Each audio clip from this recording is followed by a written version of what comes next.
In principio, quando Dio creò il cielo e la terra, si rese conto che nessuno lavorava il suolo e allora prese della polvere e del fango e creò il padrone della terra, l'uomo. E fino a qui tutto regolare. Ma quello che non ci hanno mai raccontato è che quando Dio creò Adamo, non prese una costola per creare la donna, cioè un pezzo di scarto di uno fatto di polvere e di fango. No! Le cose andarono ben diversamente, perché quando Dio creò Adamo si rese conto che aveva creato uno scimunito, uno che se ne stava sempre in un angolo, triste, che piangeva, che non sorrideva mai. E allora Dio gli diceva: Adamo, figlio mio, ma perché non esci? Perché non vai nell'Eden con tutto quello che hai a disposizione? E Adamo: Ma perché dobbiamo uscire? Se uscire, intanto stare a casa pure è bello, Allora Dio decise di chiamare la pazzia. La pazzia. Chiama la pazzia e le dice: pazzia, ti prego, aiutami tu a rendere questo mio figliuolo Adamo un poco più vivo, un poco più spiritosino. E la pazzia: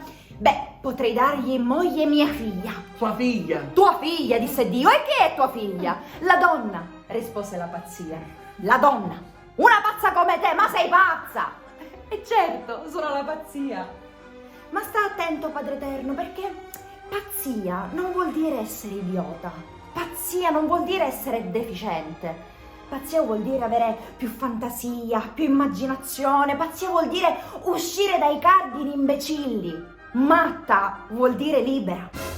Anche un po' esaurita, se mi posso permettere. Va bene, porta tua figlia che li facciamo sposare.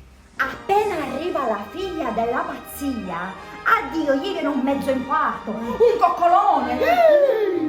Ma tu non me l'avevi detto che tua figlia, la donna, era così, con questi capelli lunghi, queste labbra sensuali, le due cose rotonde messe là? Ma questa me lo rincretinisce completamente a questo mio figlio. Ma siccome ti ho dato la mia parola di Padre Eterno, e allora la mantengo. Adamo, questa è la donna e vi dovete sposare. Ma perché? Perché eravamo tranquilli, Al che la pazzia diede un ultimo monito a Dio. Attenzione.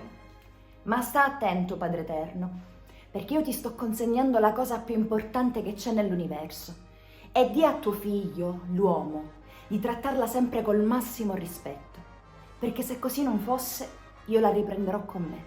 E a quel punto, gli unici ad uscire realmente pazzi sarete voi. Il tionello. Viva le donne!